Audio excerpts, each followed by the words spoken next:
Hey, this is Matt once again. What about to end the video? The paid request this time from Mr. Leeman. Thank you so much for that. And for those interested in requesting a lot of any type of videos or commentaries, reactions, reviews, re-reviews, topics, even me, trying out a older video game or pretty much anything, feel free to send either directly to my PayPal or join my Patreon. Both links are down below in the info box. I do have to apologize at first to Mr. Leeman because I know at first he wanted me to do a film called The Eagle Has Landed with Michael Caine, but I had told him I have seen that film. I wasn't really big on it, but I don't really have much to say. It'd probably be like a 5-minute video, and I didn't want to rip him off. So I'd be like, yeah, I don't think it'd be a good video. Because a lot of times they're not good anyway, but I don't know that until afterward. But it's like it'd probably be like a 5-minute crappy video, and I would feel bad. I don't want to sound stupid, just my fucked up brain. But he was nice to say, "Oh yeah, it's okay. How about our commentary on the Teep?" And I'm like, "That's fine." So yeah, I apologize, Mr. Leeman, but thank you and to everyone out there for your generosity. I really do appreciate it. I'm trying to do the best I can. Might not be much, but I'm trying. But the Teep, have a pause at the beginning. 3, 2, 1, pressing play. Now, of course, I had to find this online to watch because this still, I think it got a DVD in Australia or something, but it's never been on DVD or Blu-ray in the US, only on VHS and I think Laserdisc. And I do enjoy this film. And if you hear animals in the background like cats and stuff, they enjoy it as well. But yeah, always enjoyed this. I mean, I didn't grow up with the film. I saw it. When was the first time I saw it? Probably in my 30s, maybe. I had heard about it. I remember the cover. I thought the cover was simple, but it was kind of striking. And it has a good cast. Scott Glenn, who I remember from this film called The Challenge, underrated film. He was in Backdraft.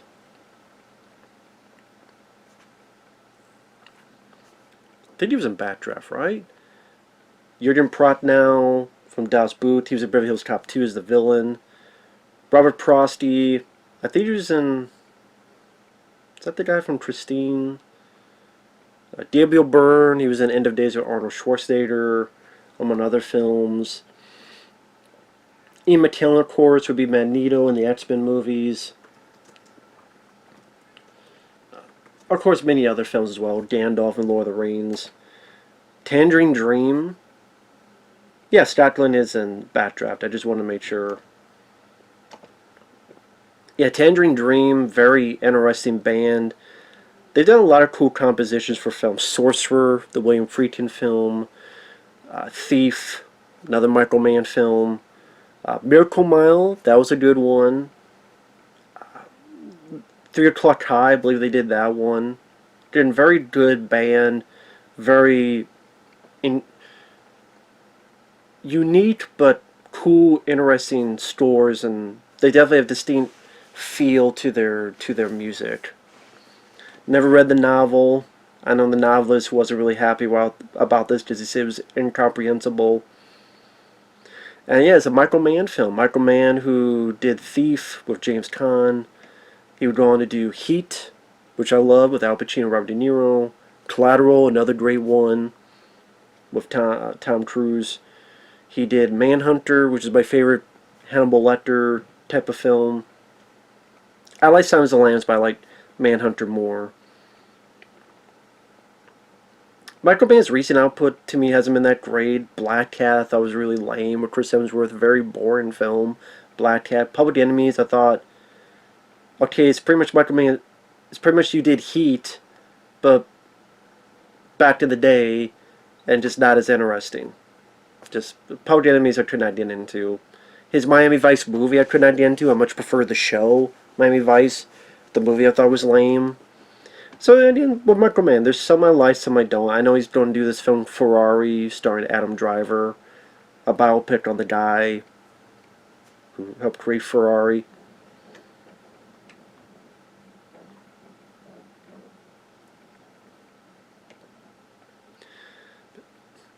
Even here, like you get a unique feel of the soundtrack, these pretty interesting shots as this Nazi brigade are coming across this citadel, which this ancient evil, unbeknownst to them, is kept in this prison.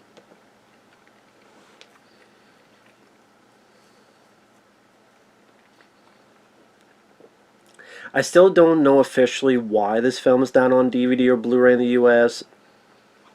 I keep hearing different things. I keep hearing that it's Michael Mann and he doesn't want it out. I keep hearing it's because maybe it's the Tangerine Dream music. But like the Tangerine Dream music doesn't make sense because you have films like 3 O'Clock High and Miracle Mile having a Blu-ray, and they have Tangerine Dream music. Michael Mann, he just, what's the big deal? It's not even nearly your worst film. I mean, Black Cat got released, and that's way worse. And plus, what, do you own the film? Or I don't even, maybe no one knows what company owns it, or the company that does own it, they don't care. I have no idea.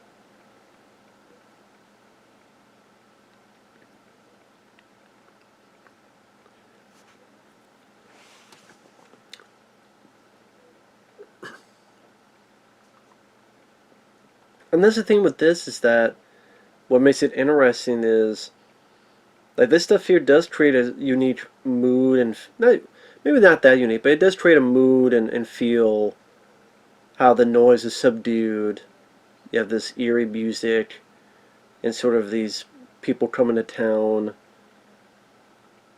Up close shots of Jurgen Prochnow's eyes,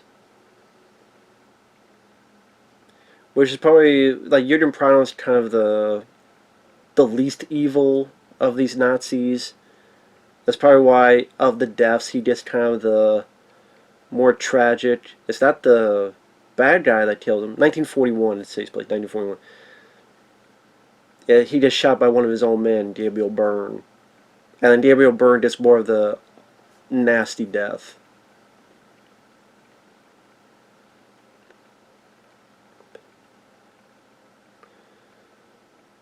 But I mean, this whole thing with slow, it definitely gives a bit of a creates a bit of a mood to set up the proceedings.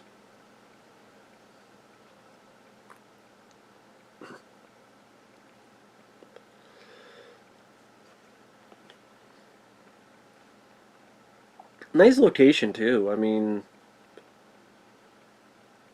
that's the thing with Michael Mann. He does make some pretty good-looking movies. Yeah, you just look at Heat and Collateral and other stuff.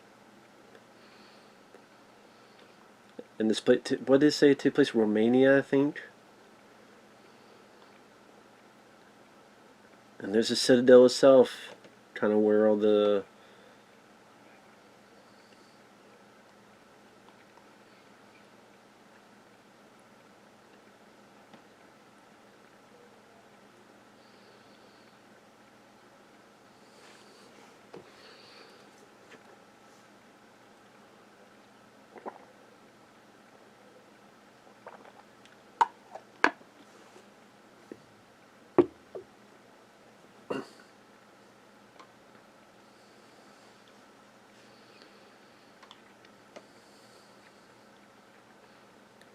sorry, I was listening to Jurgen Prochnow, his dialogue.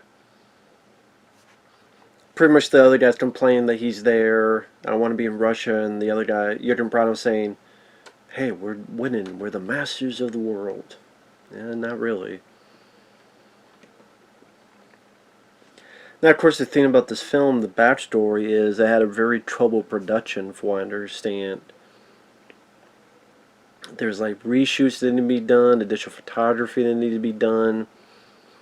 And from what I understand, the effects guy, who's supposed to be like a big part of this, he died in the middle of the film, I guess. He died in the middle of the making of the film, so then they could not do all the effects they wanted, and I guess Michael Mann and others tried to do the effects themselves, and like the ending was supposed to be a much bigger effect spectacle, but because the effects guy died, uh, and they all the other troubles, the ending had to be a lot more of a smaller scale.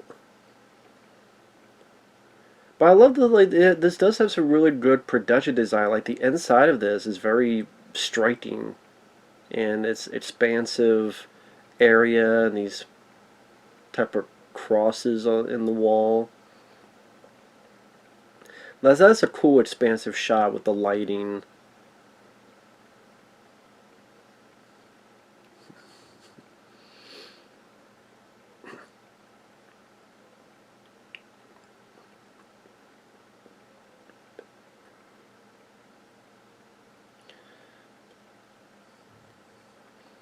That's why I think a lot of people they would like to.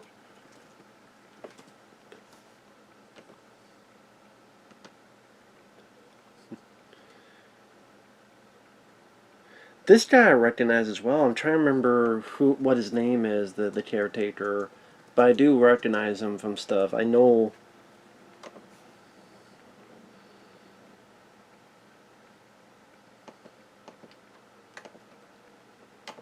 Is he the guy from Elvira, Mistress of the Dark? He's like the bad guy in it.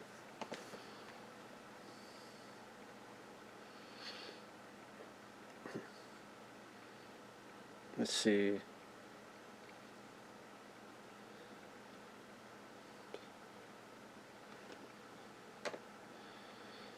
I swear he.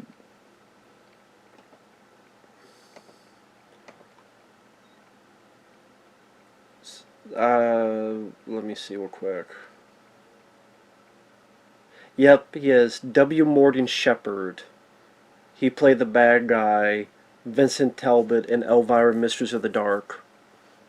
He was also the Klingon prison warden in Star Trek 6.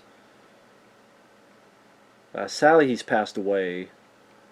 Before this, he was in The Elephant Man, Hawk the Slayer.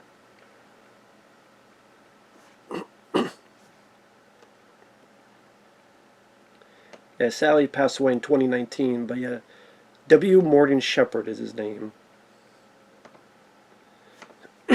So that's Talbot, the bad guy from Elvira. But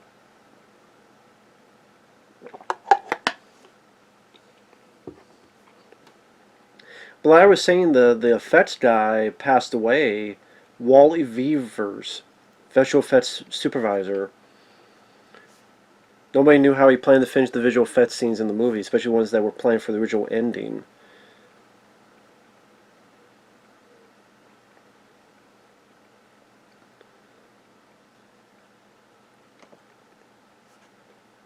And on top of that, from what I understand, the director he could not decide on what the villain was supposed to look like, so he kept changing it. There's Robert Prosty. Yeah, Robert Prosty there. He was in Christine. He's the one who owned the garage and was yelling at the Arnie Cunningham. He's been in a few other stuff too. I think he's the guy in Last Action Hero who gives the golden ticket to the kid. He works at the movie theater. And he was also in, I believe he was in ICU with Sylvester Stallone.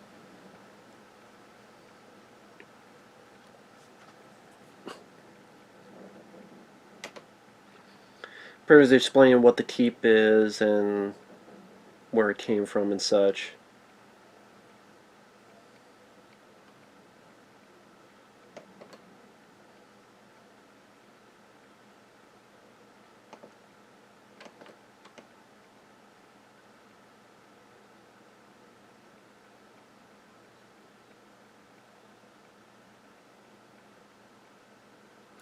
But that's the I think Michael Mann had a very striking visual, not just a Viking visual, but you got a good cast on them as well.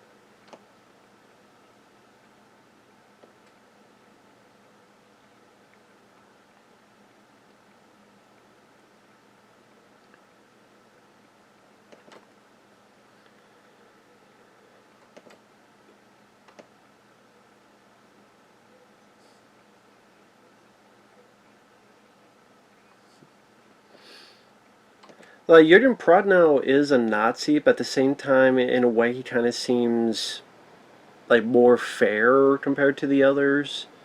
Like he's the guy you want to talk and deal with. And D'Ambio Byrne, when he comes in, he's much more of the sinister, evil type. But yeah, the men here are looking at these crosses. They just silver. They're going to get some money and treasure from it, which come into play.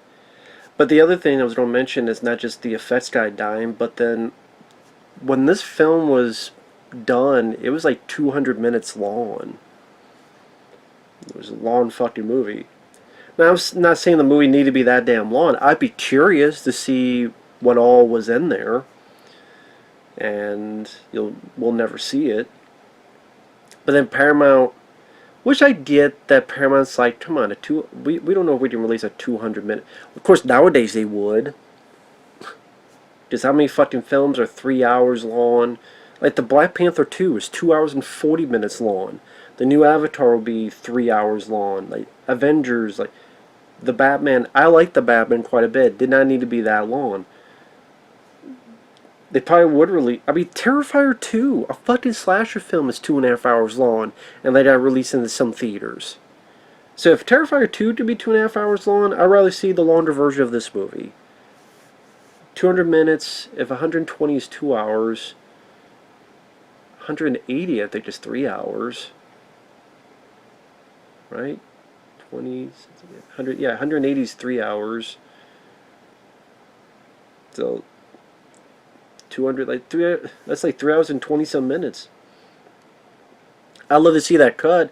Doesn't mean I think it needs to be that damn long, but see the full cut and go, okay, what can be cut out? Doesn't mean it have to be cut out to 90 minutes, maybe 2 hours. Maybe put the 30 minutes back in for 2 hours. Maybe, because there are moments that you go, well, what the fuck happened? Like, how come this doesn't make sense? How come that doesn't make sense? Like, this is a cool looking shot.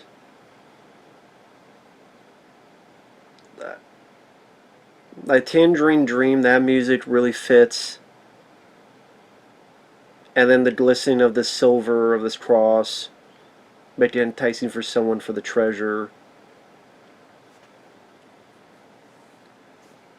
And also curiosity, like, why does it light up like that?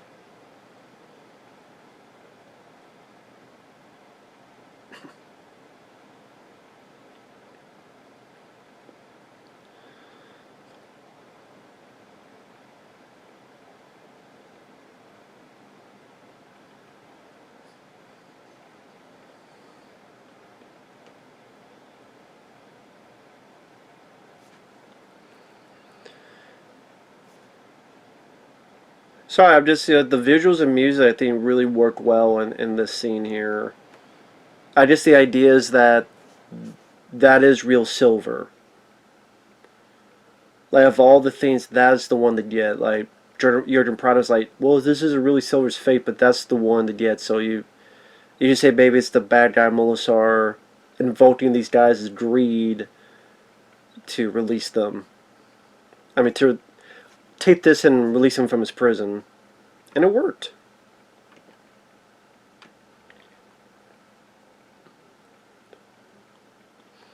And this did get a cult following, I think, for bits like this. Like, the usage of visuals and music to tell a story. I think Microman worked that fairly well. Did that with Manhunter, did that with Heat, Collateral. I think when Microman's on his A game, he can really do that very well. That combo of visual and music.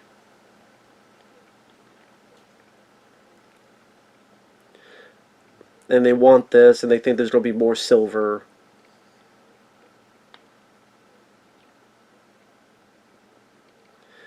I remember this being a very striking shot because I believe the camera pulls back and you see this just expanse of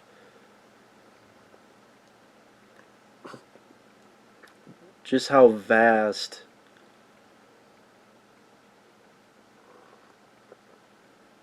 I'm not sure we're there yet. I think we're getting close to there.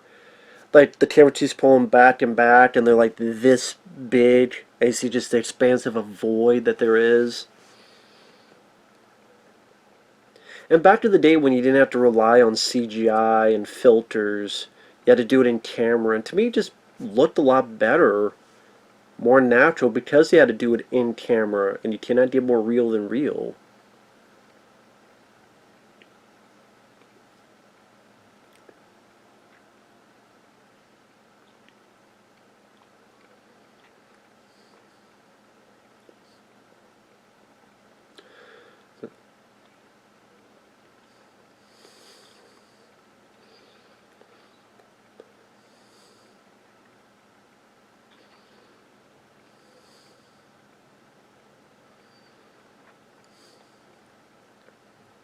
But I said there's a lot of stuff. I mean, from 200 minutes to 90 minutes, you could tell a lot of shit was cut out from this. A lot of shit was cut out. Oh, this shot I was thinking of, like the camera pulls back and you just see just how big and big and bigger and bigger this void is. Like, see just how he's like a star, speck of light. And like you can't even see him anymore. You can barely even see the light, and the camera's still pulling back. And then you just see, holy shit, like the stuff in the foreground. That's how big this fucking thing is. How vast this fucking thing is. And by the low lighting, you tell maybe it's just another dimension. It's version of hell. What do you want to call it? And these, like, that's a cool looking shot. Messing with the perspective like that. And you just see how tiny of a speck it is. And yep, he's releasing pissed. And you see from the distance it going towards that light, and hello, baby.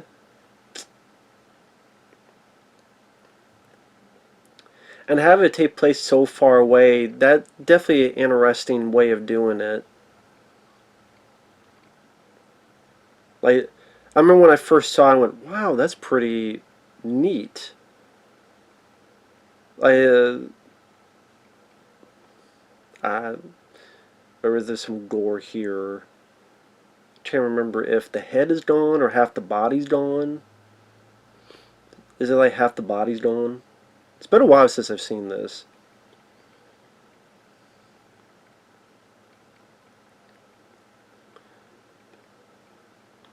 Yep.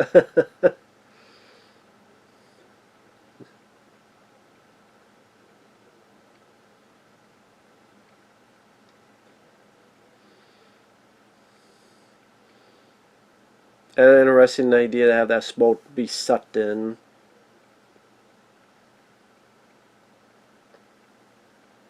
The gate has been released. The evil has been awakened.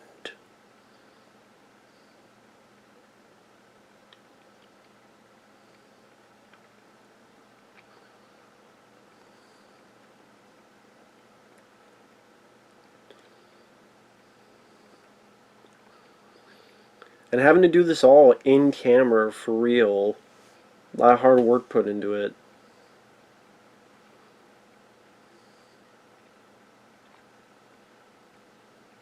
Ooh, shit. Yeah, a decent amount of people get blown up like that. I know later on people's heads get blown up, and it's like, ooh, that kind of reaction. Ooh, shit. Fuck is the guy shooting at?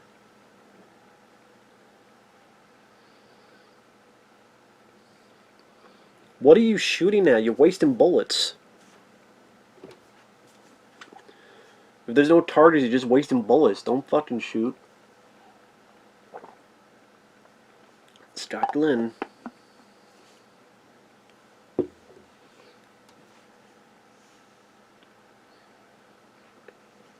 That's kind of weird effects things. Like, I don't even know what that's supposed to be. All this white stuff kind of cascading. A little like over his crotch, but like I don't know what that was supposed to entail. That's the thing with all the stuff that was cut out, that there was supposed to be a lot of stuff in here that again makes the film more confusing, and people were confused as to some bits of the film, like what's going on with here. Like, okay, there were more backstory between Scott Glenn and the bad guy Molasar. There's actual explanation for why the girl falls in love with Scott Glenn's character. That's the thing. It's like, well, why did she fall in love with him? Scott Glenn killing the captain of the boat, who brings him into Romania, who tries to steal his weapon, which he uses in the end. More scenes between villagers and some of the other people.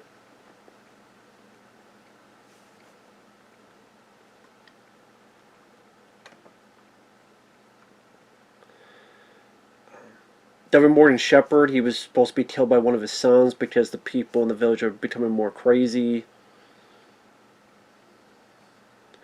But I mean, you have a 3.5 hour movie and you cut 2 hours from it. Yeah, there's going to be stuff that's kind of either skimped over or not made the most sense. And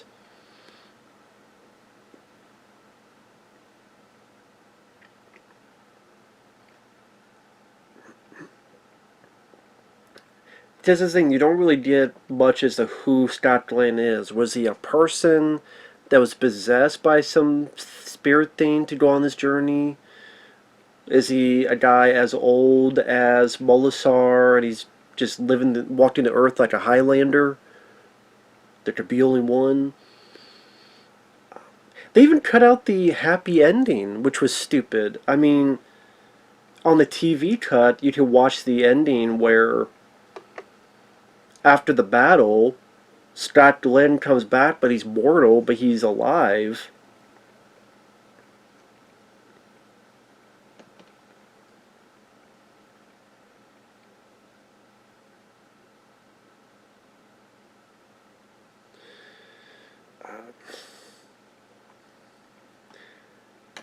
Let me read it verbatim. The girl finding Scott Glenn inside the keep after he defeated Molisar, and her father leaving Romania by boat with Scott Glenn, was completely cut out by Paramount in order for the movie to have a shorter running time. But it made no sense because numerous stills of this ending were shown in many movie magazines, and even cast and crew members, including Michael Mann, said in interviews that the movie had a happy ending. Part of the ending was used in the 1980s TV version of the film.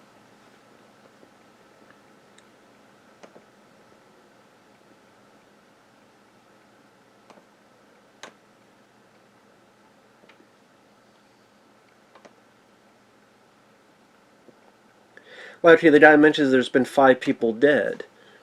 Who are these other people that died? Were there stuff that we found out about? Were there stuff that we were shown? Did we see those other people die? Was a bit more of them dealing with this thing and what it is, and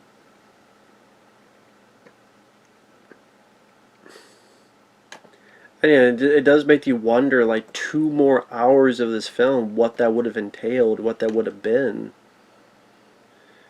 Now, again, back in the day, I understand a company, a studio wanting a 90-minute movie, you go in, you go out, and most movies were like that, 90, 100 minutes. Unless it's a very, very, very epic movie like a Ben-Hur or Lawrence of Arabia, then they'll push it, but very rarely do they want that. But nowadays, there are movies that should not be epic that get an epic running time. And now it's like the opposite. Now, hey, it's a 2 hour, 40-minute movie? Sure, why not?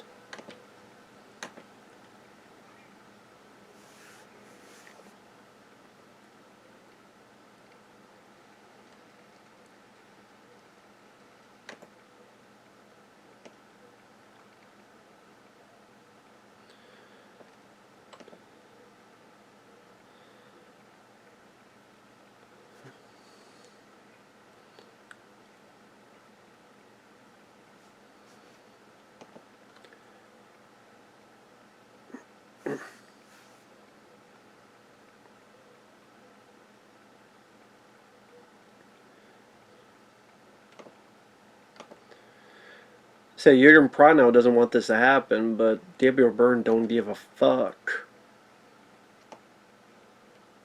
Because Gabriel Byrne thinks it's the villagers that's causing the death of these men, while obviously we know that's not the case.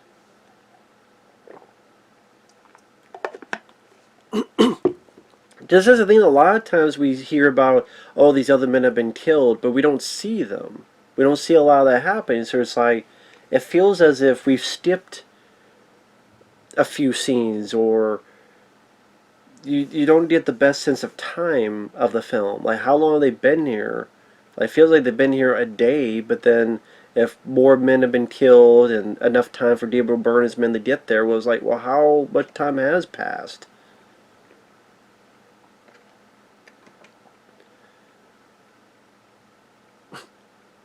And like I say, you don't get a lot of backstory of Scott Glenn. You don't know why Scott Glenn and the girl fall in love with each other, and then it becomes, understandably so, a bit of a confusing film.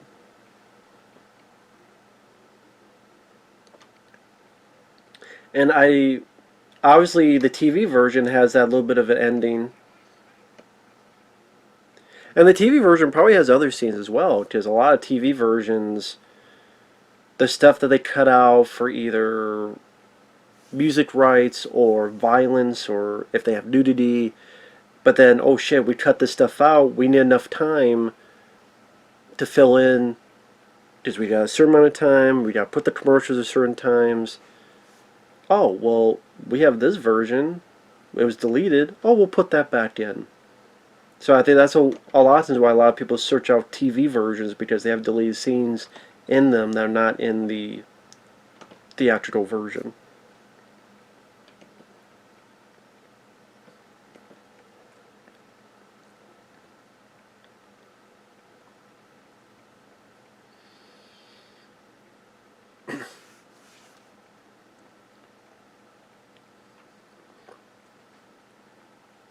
Now, I remember at one point that there's supposed to be a documentary on this film made, a World War II fairy tale, The Making of Microman's The Keep, offered production history, interviews, and other info on the film. There was an initial Indiegogo crowdfunding campaign. It did not reach its final goal, but there was additional funding raised. The producers predicted completion at the end of 2016. Funding production delays moved documentary completion to the end of 2018, 2019. As of 2022, still nothing. So it makes me wonder what the fuck happened to... You get the funding, you say it's going to come out in 2016, then you say it's going to come out 2019. 3 years later, still nothing. So, to the people who funded it, doubt you don't get your money back. Hopefully you do. Oh, but there's trailers on Facebook. Well, that don't fucking matter, does it? Because nothing was ever fucking done of it, was it? I doubt it'll ever be released.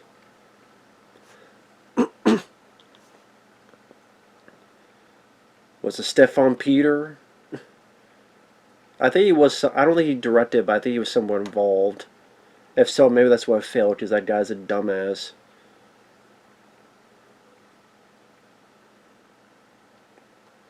If you're wondering, like, who the hell Stefan Peter? Okay, real quick, like, Stefan Peter is a guy that owned this website, a fan website that had pictures of the keep. Well, my friend Mike OCP Communications, this is an early channel he had. He uploaded tribute to the keep, and he had some pictures from that, which is pictures that's from the film. Stefan Peter got mad and attacked Mike, and I'm like, dude, you don't own, like, you didn't make the film. Like, you didn't make the keep. You technically don't own these pictures. Like, these are pictures that are in the public that anyone can find anywhere, online and such. You may own physical pictures, but doesn't mean you own the material. But yeah, Stefan Peter, did horse shit like that. Would strike people's videos if you used his pictures from his website. Did it to Mike. That's why me and Mike call him Stefan Peter, the Peter Peckin, Purple People Eater motherfucker. Fuck you, Stefan Peter. That's entailed on my YouTube channel. Type the Keep story. Let me see if it's still up though. Like, if you go to my channel, yeah. So apparently, these guys have a Facebook. On March 12th, they said, more updates to follow this summer as we approach 40 years of the keep in 2023. More updates this summer. That was in March. We're in November. Not a fucking update. This is like, don't fuck around with people, god damn it. Like, you got people's money. Whoever the fuck gave you the funding, you took their money, and you did nothing with it. If this was all this time, and nothing else has fucking happened with it. That happens to a lot. This is why I don't trust anyone with Indiegogo or Kickstarter, because so much of this shit has happened.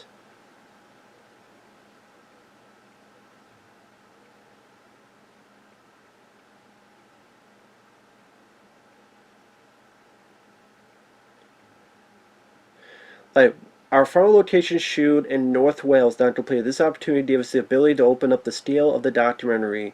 This is 2021. No one gives shit about your fucking scale, dude. They don't give shit about your fucking scale. For anyone unable to fully update details on their donor campaign pledges on Indiegogo, please do forward your latest contact email.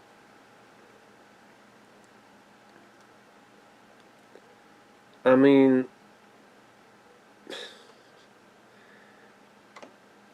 thanks for giving us your money. We ain't gonna do shit for, 5, 6 years, and tough titty. Shit happens.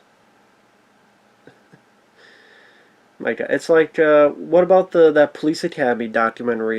Even that RoboDoc. Remember that RoboCop documentary? I'm surprised that Pennywise documentary has come out. But yeah, good luck on ever that documentary coming out. It's like someone's going to do that Clue documentary.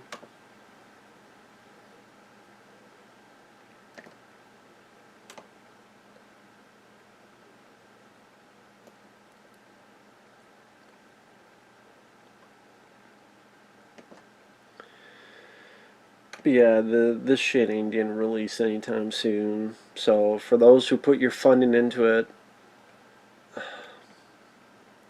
your money pretty much got burned up or got flushed down the toilet. There's Ian McKellen, playing a character who is not in the greatest of health. And one of the reasons he's fine with the villain is because, number one, he's a Jewish guy against the Nazis, and this thing seems like he wants to kill the Nazis. So Ian McKellen, of course, is going to join with someone killing the Nazis. And number two, this figure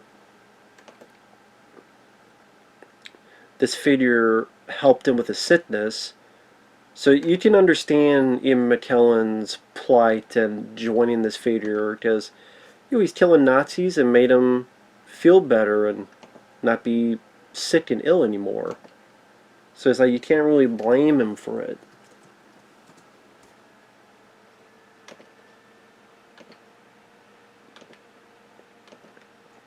What's his actual title?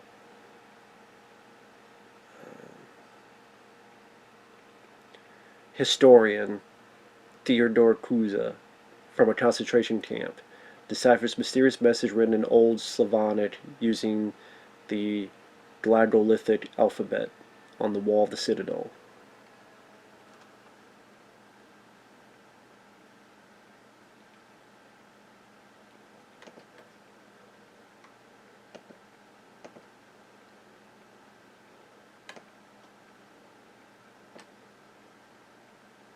Yeah, it's still on the YouTube channel. The Keep Story from 8 years ago. So, if Mr. Leeman ever wants to give that a watch, it's still on the channel.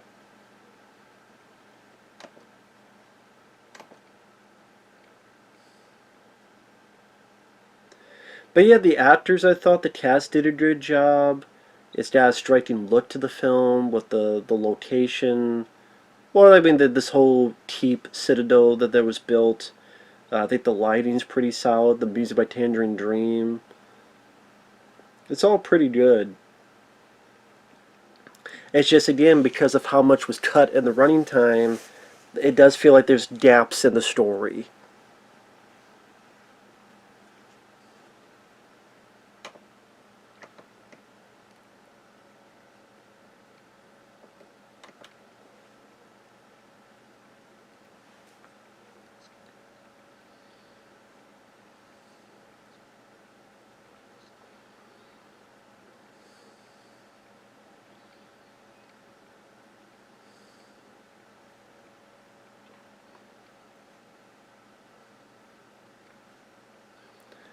Again, Adrian Prodnow, his character is probably one of the most interesting.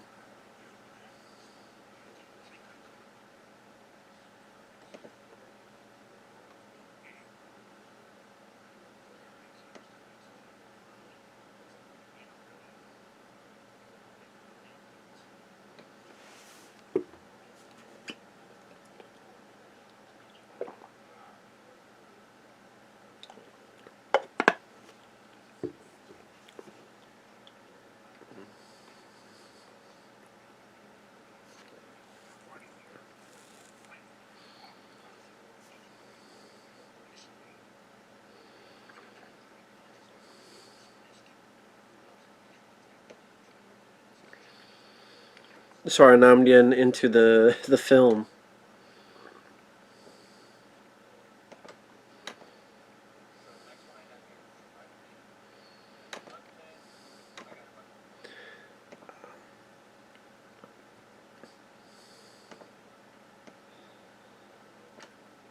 Actually, you know what? As I'm watching the film, since this would still be part of the commentary, maybe I'll have the audio here for people to listen to. Actually, I don't know if that would. Well, yeah, it would work. At least a little bit of it. Advice for you, just like I said, Universal, stop being bummed. So the next one I have here is Michael Mann's The Keep. Michael Mann, I got advice for you, just like I said, Universal, stop being butthurt about The Keep. Oh, I hate this movie. Oh, it's not one of my better films. It's like, stop being so goddamn fucking butthurt about The Keep, man. You gotta start somewhere. I know it wasn't your first movie you ever directed. I know that. Okay. I think he directed Thief before this. Thief is great, and it's got a new Blu-ray. Awesome. The Keep has a cult following. I know. I've personally met the wrath of one of them. Stefan Peter, cocksucking piece of shit. I don't know if you want to explain that. People don't know. Okay. Who's Stefan Peter, Purple People Eater, motherfucker. Okay, this is backstory. It's Stefan Peter. On my, I think it was OCP-003 channel. Folks, I've been on Fuck YouTube you, Stefan Peter, Pecker, Purple People Eater, Pecker. Steven Peter, Pecker, Purple People Eater. Sorry. Anyway, fuck that guy. You'll hear why. This guy, OCP-003 channel. Yes, folks, I've been here on YouTube for a long, long time, even before OCP Communications. This one's been around 3 years. God willing, it'll be online even longer than that. Other channels I've had, I'm thinking like maybe I've been on for maybe close to, so this has been almost 8 years or something. I don't know. I had one channel called OCP-003, and that's when I was really first starting to... Probably at least 2007. Yeah. Because... So I had this channel, and I think that's the one when I started doing reviews for the first time, was on OCP-003. And either it's that one or 002. I think, no, 003 was the one with fucking Bruce Hornsby. I think that's the one. Where Bruce Hornsby canned my ass. For Backdraft. The show must go on. Because I thought you said, like, was it 002 you said was popular at that time, or? Yeah, 002. 002 was the one I was really starting to become more popular. And that's when I was uploading trailers and tributes. And this is when Stefan Peter fucked me at the end of his bullshit. I had done a series of videos about The Keep, where I had made a video showing what I did for my own special edition that I made myself of the movie. And I did a tribute with clips that I did not get off of his fucking website. So, and then I made another clip show video with music from the film, Tangerine Dream score, and some pictures from the movie. Well, this fuckface sent me a fucking essay-long message saying, oh, you don't have the right to use these, blah, blah, blah, blah, blah, blah, blah. This is mine. Even though he doesn't own the movie, he didn't make the movie. No, he didn't make the movie. You know. Supposedly somehow. So he's like giving some cease and desist bullshit, or I'll shut your channel down, blah, blah, blah. And ultimately that's what he did. I didn't do anything because I didn't take him seriously. Also, I was like, fuck it, you have no right. Right. You don't own the rights to pictures and memorabilia and stuff that's owned by fucking Paramount. I think it's Paramount that leaves the keep. Yeah, it's Paramount. You're not Paramount Pictures. It's not him. He didn't fucking do anything. It's just some fucking fan. Some fucking fan that wants to make some fucking documentary that he failed. Yeah. Hey dude, you failed because it never came out and you haven't done anything. I think he was jealous because I made my special edition before he ever got up his fat ass and made his. So he was asking me to take down certain videos that I didn't, like right. Too busy jerking off donkeys. I'm like, that doesn't have anything from your website. I'm not taking that down. So that's, I mean, the story goes on. It's 15 minutes long. This is 8 years ago, so I'm not really the most fluid in my vocabulary, but going back to the film, some pretty interesting visuals and crazy explosions as these guys are assaulting this lady. It seems like Molisar is doing the right thing. Like, he's actually a good guy. Like, he helped this lady and taking care of the evil Nazis, and well, it doesn't seem like a bad guy at all. But yeah, it was Stefan Peter. It's fun. I didn't even remember that I talked about his documentary. Again, this video is from 8 years ago. 8 years ago. And still, not a damn thing has changed about it. Not a fucking thing. Nothing has changed about it. That documentary still hasn't been come out. Still hasn't been released. I just looked on their Facebook. March. We're going to tell you something in the summer. That was in March. It's November. There was a single damn update. So either the person there ran out of money. I would say the company told them to stop, but if that's the case, I don't know if they'd be even posting anything about it. Or they're dragging their heels, hoping one day this film gets a kind of release, and like, hey, talk to us. Pay us some money, we'll give you this, and talk to us. So, yeah. You keep hoping and praying for your documentary, dude. You be my guest. Be my fucking guest.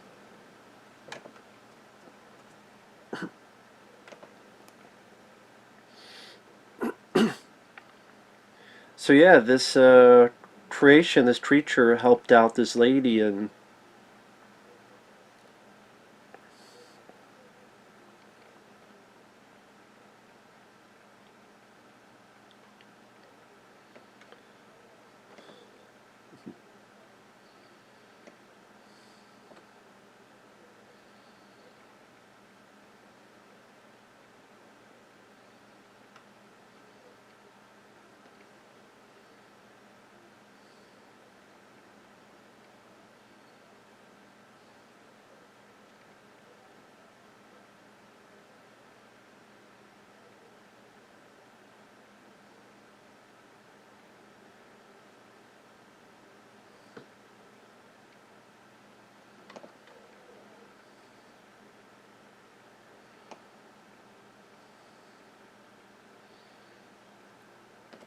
yeah, I mean, for a Festive 1983, definitely some interesting designs. From what I understand, the original idea was supposed to be like a mechanical type of suit, but then they settled for a man in a suit because it didn't. I guess Michael Mann couldn't he couldn't make a final decision as to what Molasar would look like. And like I said, I don't know what all the details are, like the other different looks of Molasar. I mean, I like the way he looks in the movie. I think it's a pretty unique, distinct look.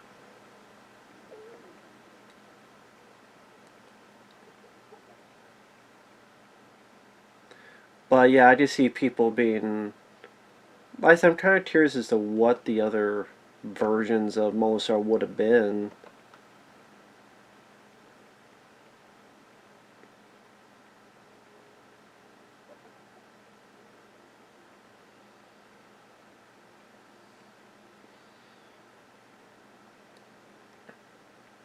I mean, just type MOLASAR, Molasar the Keep on YouTube. Click on image Google, you'll know what he looks like. Because I don't know quite how to describe him. He's kind of like a better version of. Honestly, a better version of Apocalypse. That they try to do the comic book Apocalypse and fucking the X-Men movie. X-Men Apocalypse look like shit. And like Molasar's like a better version of that.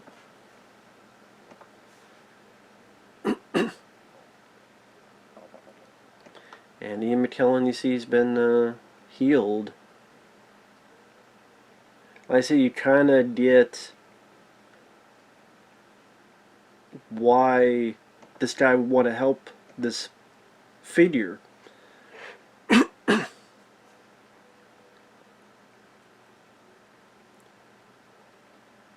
In a way, Stranger Things kind of took this as well. Like the what was that, Vecna? Like if you took Molasar, you made his face look a little bit like Freddy Krueger. That's kind of what they did. They may not realize it, but it is kind of what they did.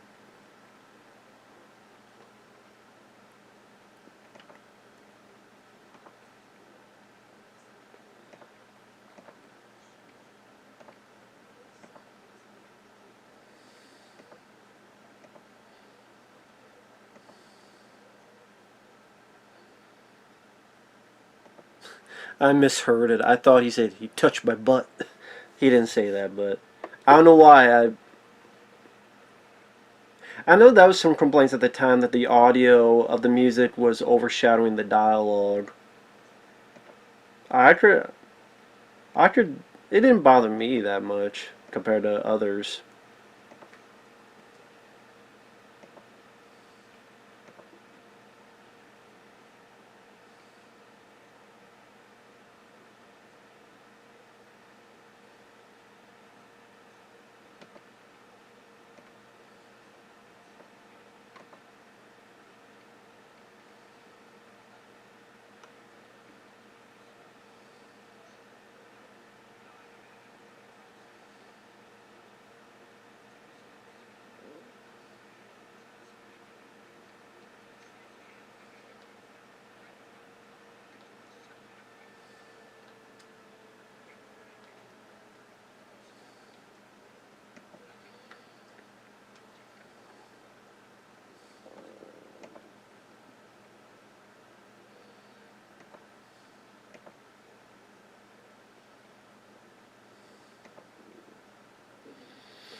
Sorry, now I'm just watching the film. I apologize for that.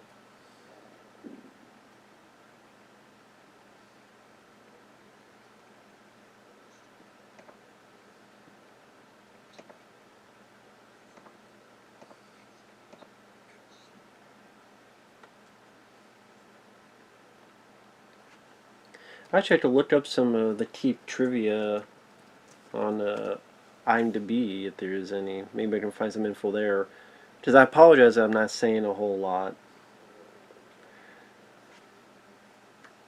I mean, the poster, it was kind of interesting that they have like a lot of text on there.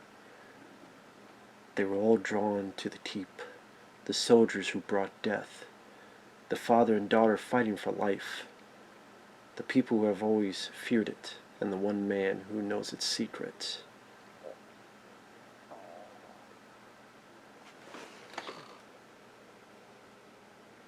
Tonight, They will all face the evil.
So let me look at the Sorry, I haven't seen the film in a while. I'm just listening to the dialogue because they didn't get good actors involved in this, which definitely helps the proceedings.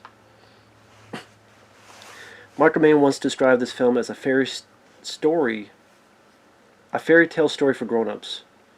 Fairy tales have the power of dreams from the outside. I decided to stylize the art direction and photography extensively, but use realistic characterization dialogue. I can see that. The main set of the film was built in a disused, abandoned former slate quarry at Glen Ronwy near Llanberis in North Wales. Some interiors of the keep were filmed inside the natural stonework of the Leckwedd slate caverns near the historic mining town in Wales. It's a black monumental structure that might have been built by medieval Albert Speer. That's how Michael Mann describes the place. While it was released on VHS and Laserdisc, it was never released on DVD or Blu-ray. It's been known that Paramount was going to release it on DVD in 2004, but two reasons have stopped them from doing so. First, the studio was not able to obtain the rights to the soundtrack by Tangerine Dream, and Michael Mann, who disowned the movie, forced the studio not to release it. It is currently available on DVD as of May 1st, 2017. Well, on overseas. Michael Mann, get all over yourself. Jesus Christ. You've made much worse movies. Miami Vice and Black Cat are way worse than this.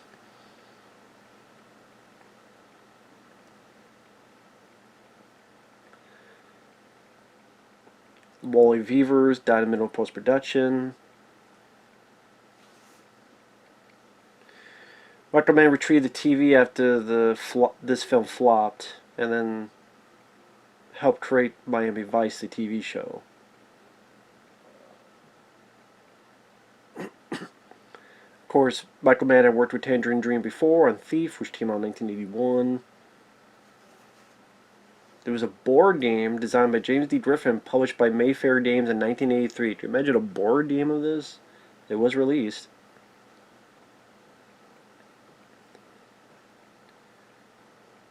Theatrical trailer shows some deleted extended scenes. Longer conversation between folks.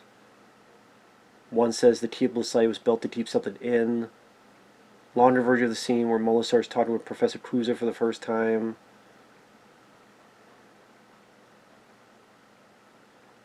Scott Glenn talking with the girl, asking her did she find what she was looking for and did she expect to find him.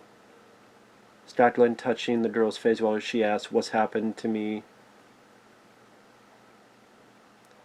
Scott Glenn walking inside the keep with his eyes turning white. Longer version of the ending where Scott Glenn's standing at the entrance of the keep looking over Molisar's fog and white smoke.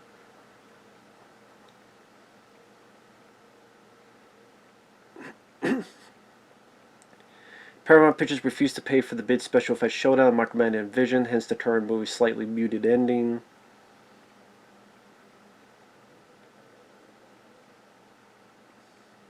Yeah, 2 weeks into post-production, the visual effects supervisor passed away.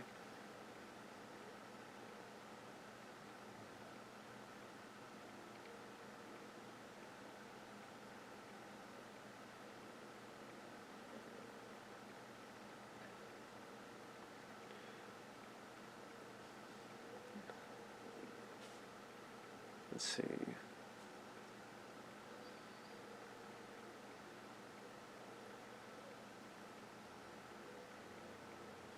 Scott Glenn was also in The Right Stuff in the same year, 1983.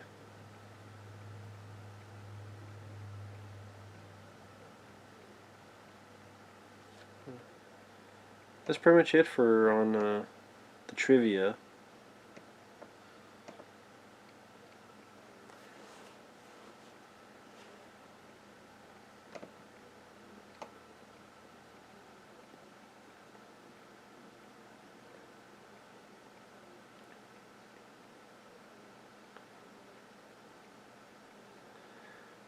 That's the thing. You can tell this seems like there's a lot more to Scott Glenn, this girl, because like they've barely been together and now they're kissing. Like, where did that come from? How did that come to be? Why did that come to be? So,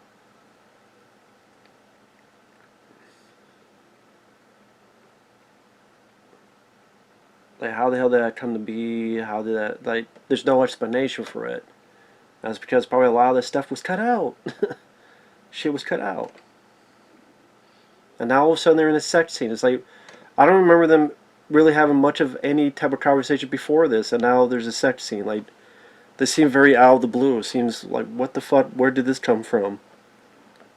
Just a lot of the shit was cut out. Like, he just talked to her for like 5 sentences, and she must be an easy woman. Must be an easy woman. You just talk to her, say 5 sentences, and we're in bed.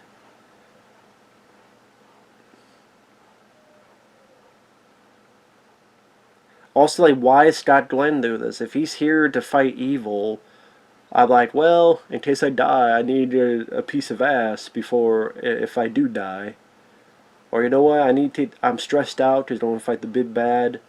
Let me take some stress out and fuck her. Fuck this lady, you know. Like, why is Scott Glenn doing this? No time for love, Dr. Jones. Like, no time for love if we're, I just always time for sex. So I'm going to fuck you to take the edge off before I go fight the evil. Or I'm going to fuck you in case I die from fighting the evil. And again, why does the girl fall so quickly in love with him? Why is he having sex with her when he's supposed to, like, I don't know. Because I didn't see the longer cut. It's not out there. It's not released.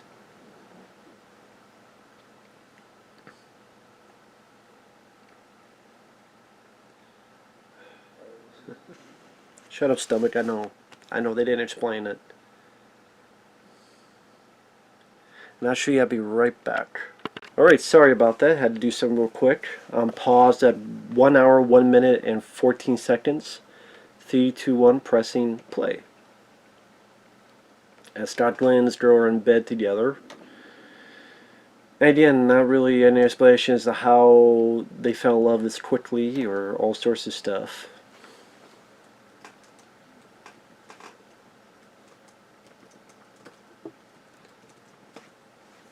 Trying to see if I can find any other info on the film.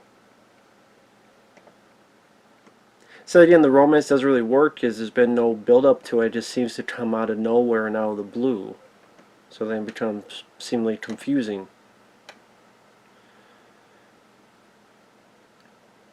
Also, it seems like we should be doing a lot more of like the soldiers getting killed or getting stalked, or feel more of this upheaval going on. That's why these people are on edge. Whether that was cut out or not, I don't know.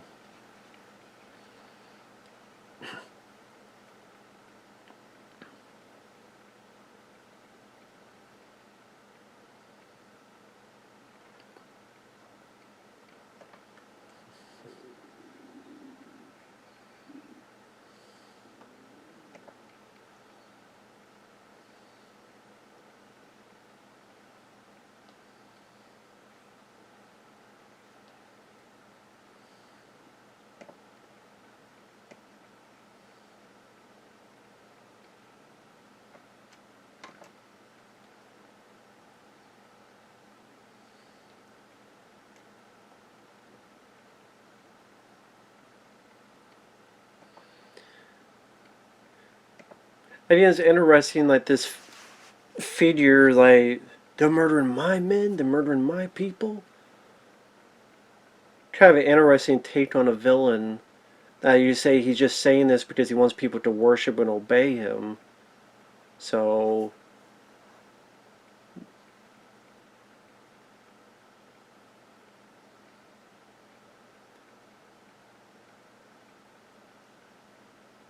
maybe the evil is like, if I seem like a decent guy, you don't believe in me and obey me more.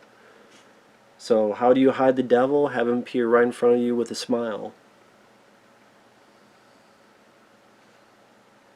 Thus you're hidden in plain sight. How do I get people to trust me? Well, I defeat the evil, the Nazis. It's a very interesting idea that I think could have been utilized even more.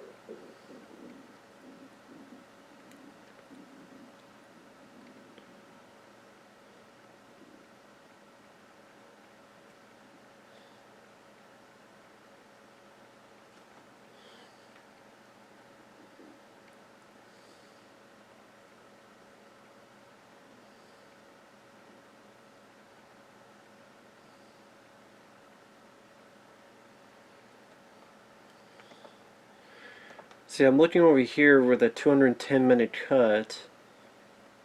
I mean, I'm repeating myself, but the character, as he says, the Citadel was meant to keep something from inside. Molosar's first encounter with Dr. Cruiser was a bit longer.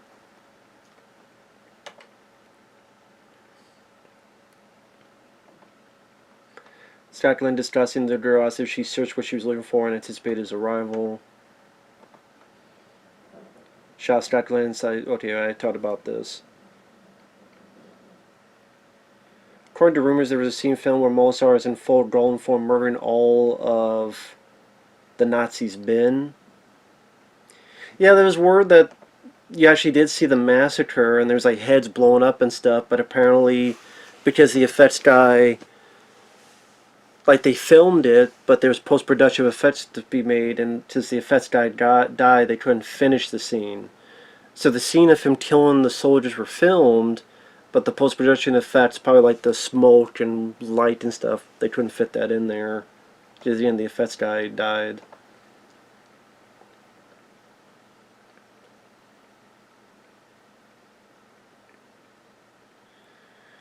And one ending, there was going to be a portal, and our Scott Glenn and Molosar get sucked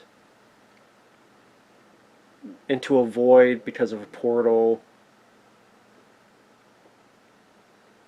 Possessed villagers become cruel, including the character who sends killing him with an axe right in the back, likely corrupted by Molosar, whilst a woman is assaulted and birds dying.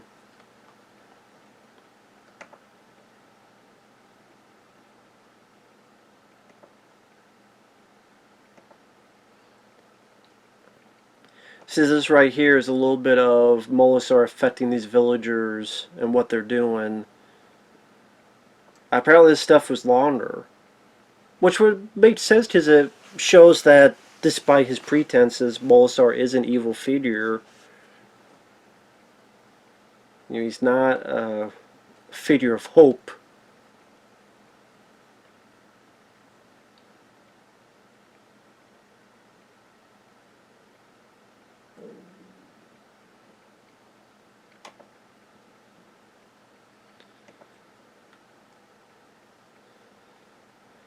But like I said, you can get this technically on DVD, and I want to see Australia. Let me see if I can get the company.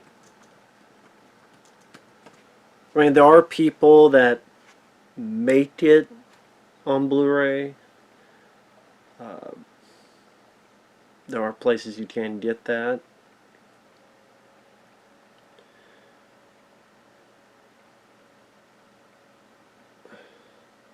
I think the company was called Imprint in Australia.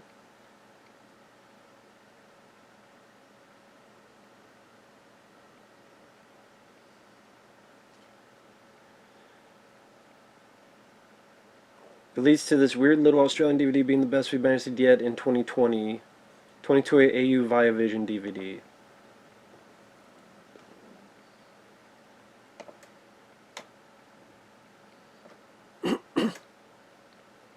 Scott Glenn's pretty much telling he's going to tell you what he wants you to believe because he wants to use you.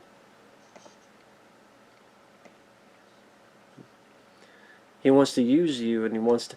See, that's what I mean by the abrupt cut. Like, we were just with Ian McKellen talking with Scott Glenn. And Scott Glenn's saying he lies to you, all this. Now it cuts straight to Ian McKellen in this area, talking to W. Burns. Like, how did we go from there to there? How did we go from Ian McKellen talking to Scott Glenn? All of a sudden now we're back in the Citadel and there's Ian McKellen talking to W. Burns. Like, that's what I mean, like these weird gaps. Because again, 2 hours has been cut out. It was a 3.5 hour movie and now it's 90 minutes.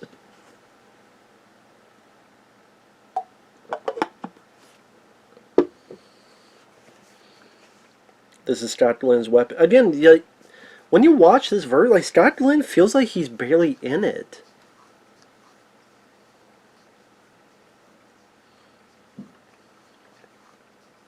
What made her come to that conclusion that he's part of this? Again, what made her come to that conclusion?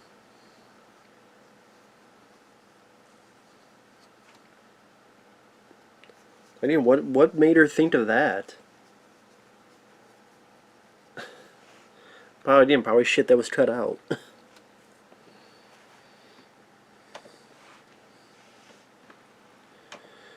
And yeah, in case people ask, no, that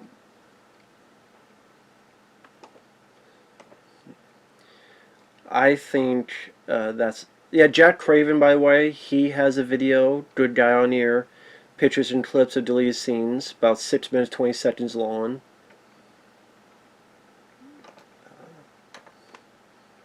Jack Craven's a good guy. He definitely a wealth of knowledge. Definitely check him out.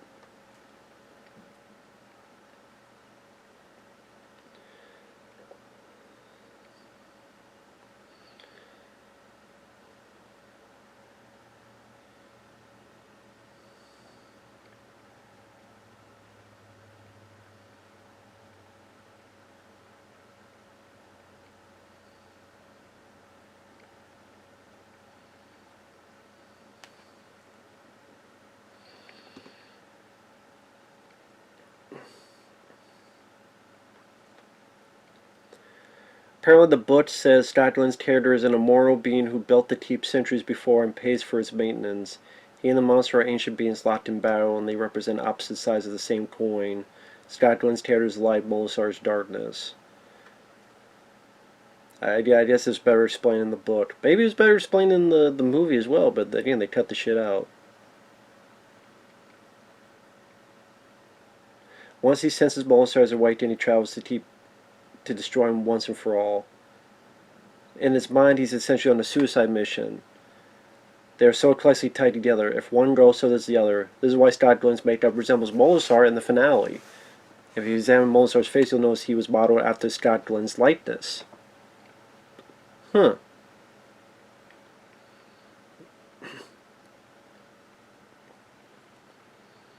And these are the village going.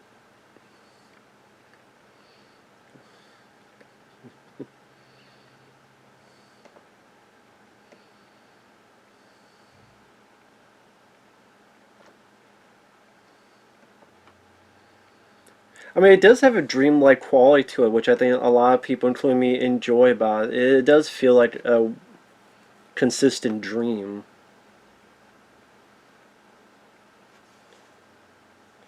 Scott Glenn and his love interest actually got to know each other in the novel too. They stay at the same inn and occasionally team up to spy on the keep, and time is taken to develop a love story.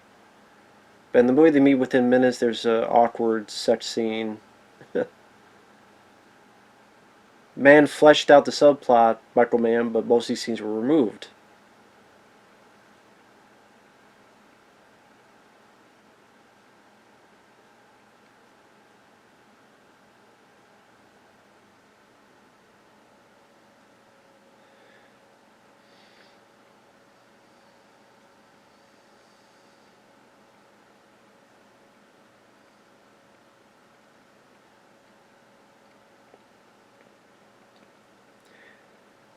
So I guess Michael Mann planned to have at least a 2-hour running time before the re-edit by Paramount.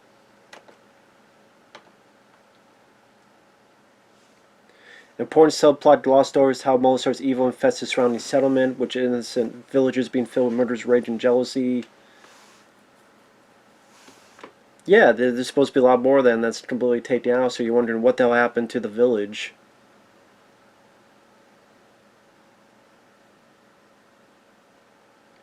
That's why, like, the care teacher guy and the bad guy from Elvira Mistress of the Dark, he disappears because his death scene was cut out because he's supposed to be killed by his sons.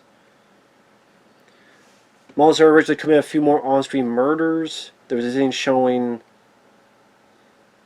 so there was supposed to be more of the bad guy killing people, but that was cut out.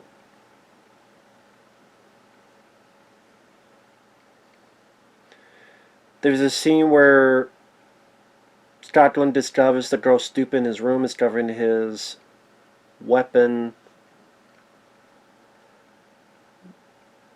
Display how she knew his and Molisar's name, but in this case she just somehow knows.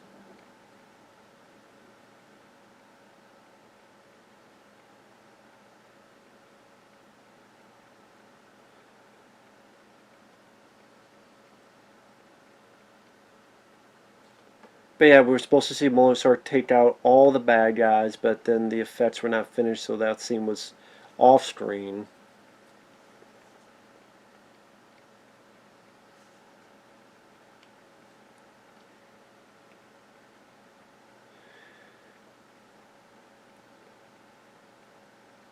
A lengthy effects scene was planned and shot for the ending. Like the book, Scott Glenn chases the creature through the crumbling keep and onto the roof. The floor collapses under them during the fight, and they're sucked into a vortex as they fall through time and space. Scott Glenn succeeds in blasting the creature. The effects guy viewers had the expertise and was the only one to know how to shoot it. Michael Mann was forced to film the rather anticlimactic demise that now ends the story.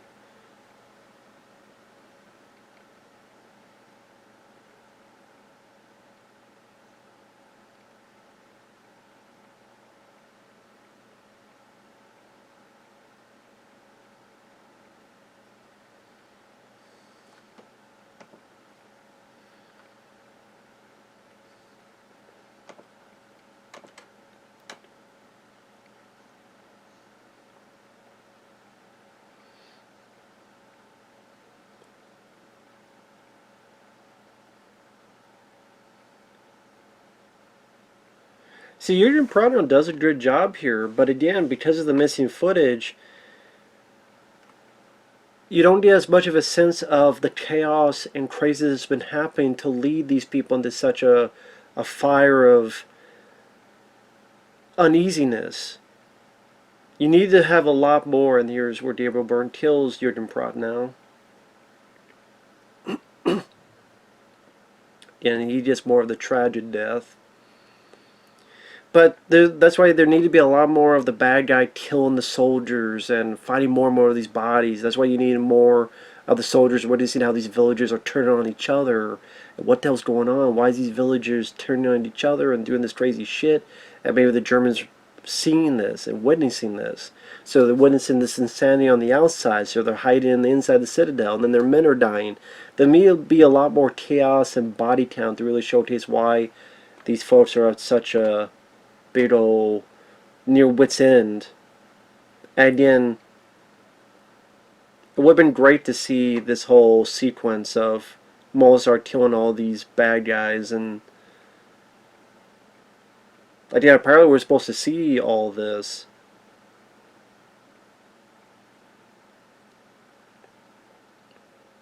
Again, it would have been great to see instead of just being off screen, but like I said, I guess that wasn't the original intention of it.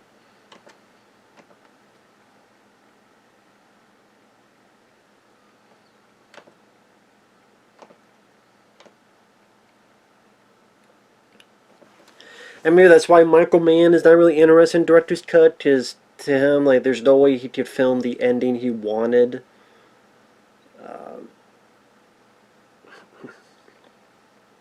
I mean, if you're given the budget, how many... Scott Glenn kind of still looked the same. If it's like, okay, I'm going to film this and add it to it. Same with filming the death scenes here. But I guess they felt, you know, that'd be too... I don't know. Be an interesting project, but...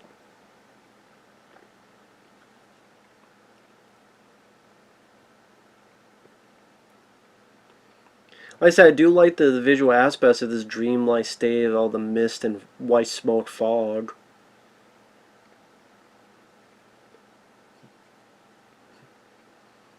I actually don't mind the look of Molasar. I think it looks kind of cool. Yeah, I will admit he moves a bit stiff, but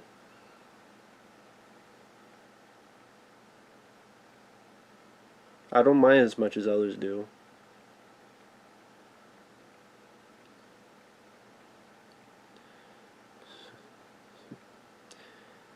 I said it would have been nice to see a lot more. It would have been nice to see the full scene of this.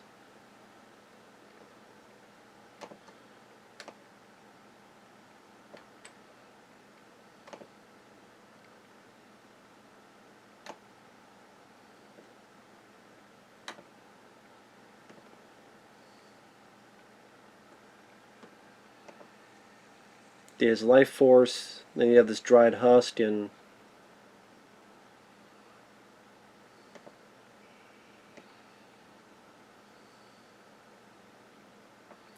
okay, for some reason I thought we saw him explode as well. I guess not. Oh, I guess I thought we saw a lot more of the head explosion type of stuff. But I guess not. I don't know why I thought that.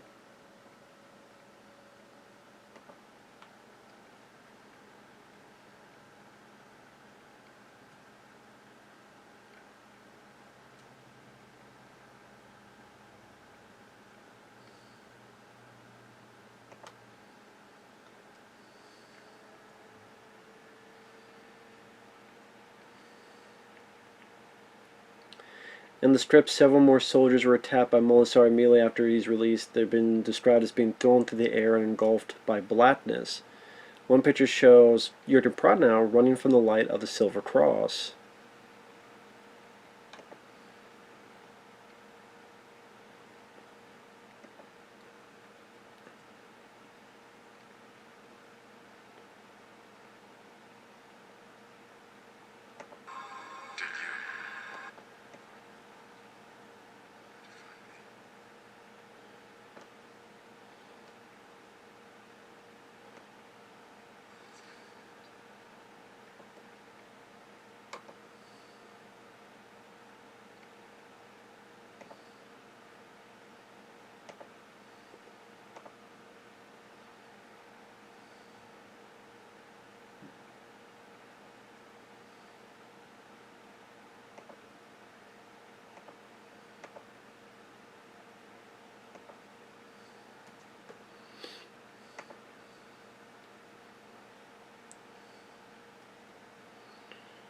Yeah, that green blood, maybe it's the same stuff from Reanimator that green this.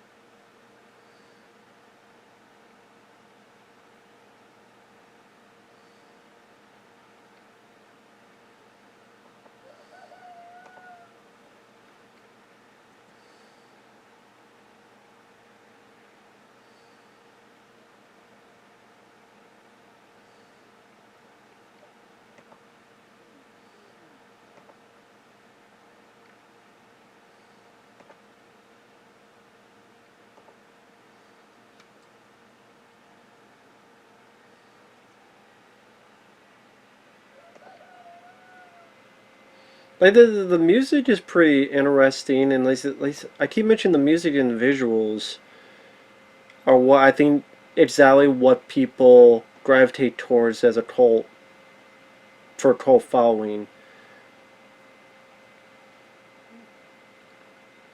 But again, sadly, the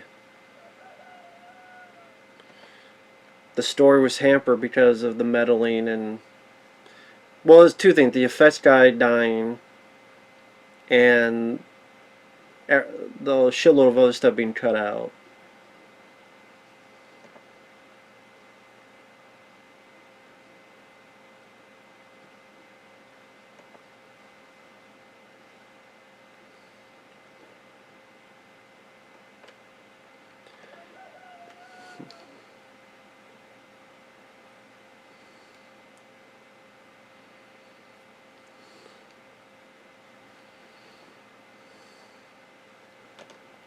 But also, it'd be nice to better explain, like, does the father not know that the villagers are killing one another, and he doesn't think that maybe this Bulbasaur has something to do with it? Like, if he's willing to let these villagers kill each other, that's not just the Nazis killing people, and, you know, what's the question of that coming into play?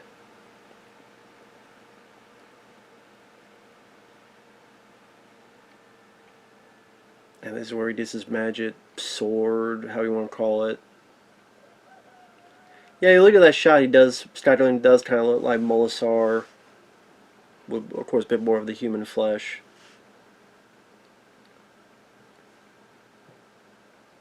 Again, there is a dreamlike state to it all. It is just too bad under better circumstances if, you know, the full cut was actually released. So that, again, things don't feel like there's parts that are skipped.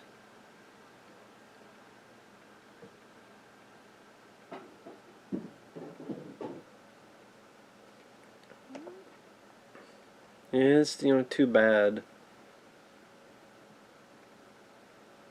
I guess, again, Michael Mann's just, he knew what the film could have been, and again, because of those two circumstances, he just felt disappointed in it. I understand feeling disappointed because you felt there's a better film in there, and it was not under your control. Like, it wasn't your fault that the effects guy died in the middle of it.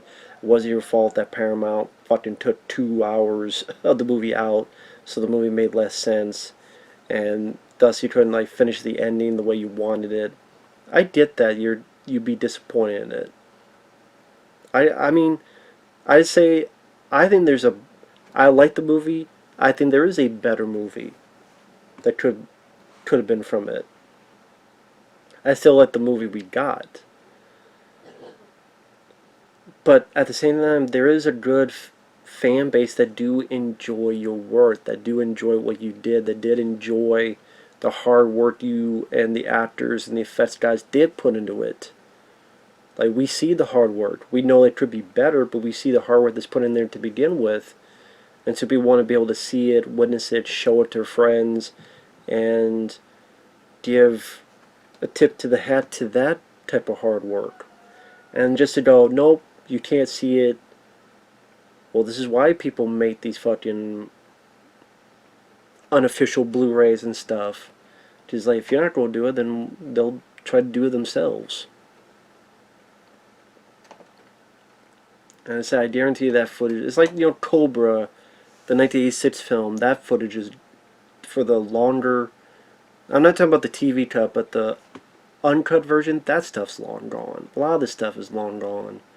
Because these studios are not going to keep this footage. Because they, at this time, why would they? They feel there's no worth, there's no merit, there's nothing to do with it. The film bombed. This is nothing. Throw in the garbage. It probably did get thrown in the garbage. Probably got thrown in the garbage. Don't have to worry about it. It's up. I mean, only if collectors or if a director really cared. That's why you're seeing like this footage from John Hughes, Breakfast Club, Planes, Trains, Automobiles now coming out because John Hughes cared about his films and kept the footage himself. And these other people don't keep the footage for themselves. But if that doesn't happen, the studios don't give a shit.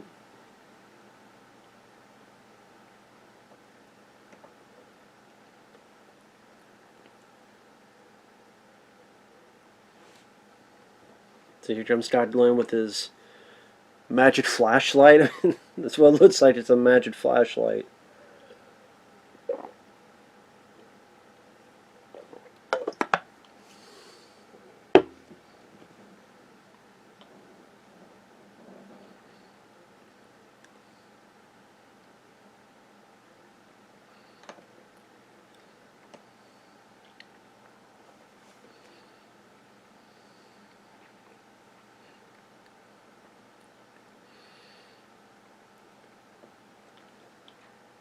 It says powering all the crosses.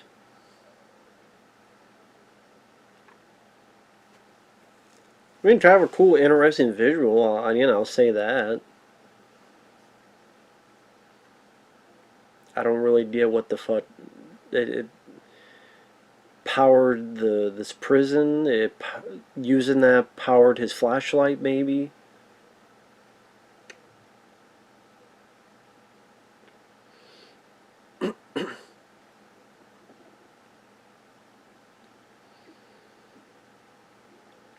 And yeah, that's the thing. It was supposed to be much more of a bigger, effects-driven ending. Like I don't repeat myself, but it was supposed to be this fight would go up to the roof, and then there'd be this portal, and find through this portal.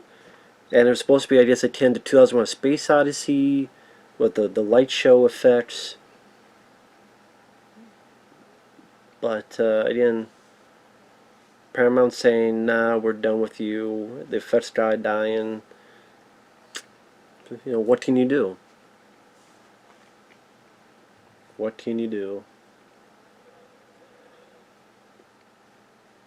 I mean, you look at what Luke, like when George Lucas went back to do stuff with Star Wars. Part is like, well, I wonder if you could go back and do that for stuff like this. But I'm sure like Michael Mann, just not interested at all.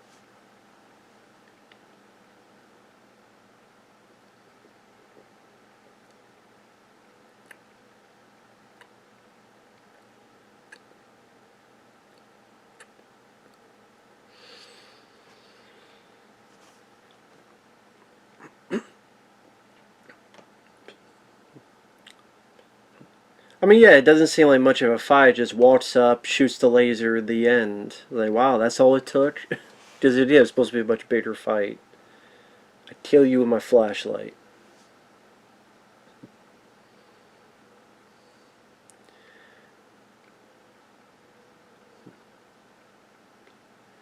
And again, there's a deleted bit where his eyes were white and now his eyes are black, and something about like they're part of each other.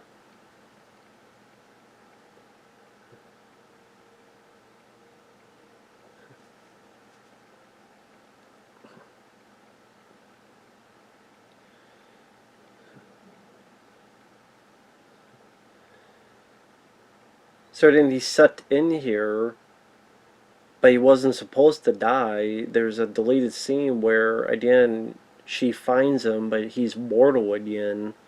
So it's kind of like, I'm going to take the special part of you, suck that out of you, and then, okay, now don't need you anymore.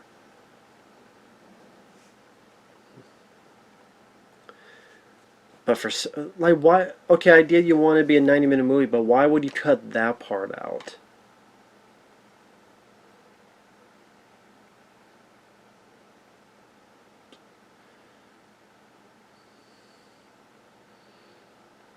And it did. Ended with the three of them on a boat, going to safety, and that's the end of it.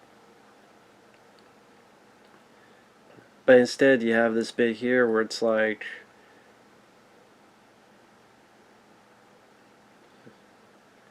I don't know, I'm sure you're like, why is the village so empty? Well, because they all, or most of them, not all, but most of them, like there's a few there, but a lot of them killed each other. Obviously, by this point, they've snapped out of it. I think that's what Robert Prosty, right there. I guess if you like, downer endings, that doesn't bother you, then you'd be fine with the ending.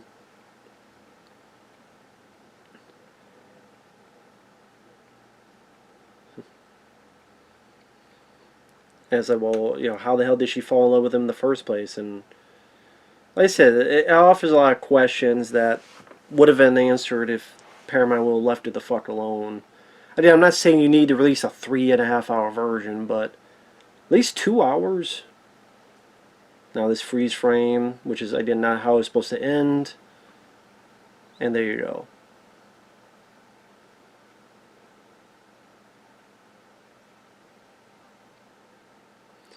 Like I said, I think it does have a really good cast. Jurgen Prochnow, Gabriel Byrne, all these people. I think they did a good job cast-wise for the material they had.